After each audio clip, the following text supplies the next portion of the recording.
بسم اللہ الرحمن الرحیم۔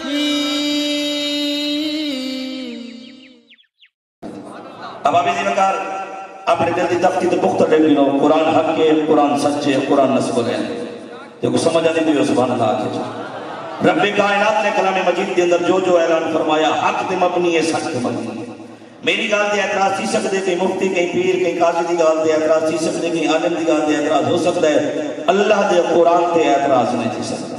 بدلے گا زمانہ لاکھ مگر قرآن نہ بدلا جائے گا۔ رب کائنات نے کلام مجید کے اندر جو اعلان فرمایا حق تے مبنی ہے، سچ تے مبنی ہے، لیکن ضرورت یہ امر دی ہے کاش اسا قرآن پڑھوں گا، اسا قرآن کا مطالعہ کروں گا، قرآن کے دامن نال وابستہ تھوں گا۔ ایسا نوجوان نسل قرآن تو دور ہے، اسا کو قرآن پڑھانے کی ضرورت ہی کہنی۔ اسا آتے ہیں کہ اسا اپنے بچے کو ڈاکٹر تے انجینئر تے فلاسفر بناونا، ایک پی آئی ٹی کرامنی ہے، ڈبل ایم اے کرامنی ہے، ایم ایس سی تے فزکس دے وچ داخلہ کراونے۔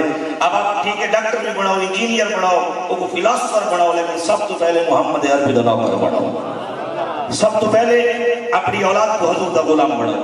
میرے پاک محمد مصطفیٰ نبی رحمت اجمال آقا تربیت اصول لیتے حضور فرمایا ادبوا اولادکم علی ثلاثۃ خصال حب نبیکم و حب اہل بیتہ و تلاوت القرآن۔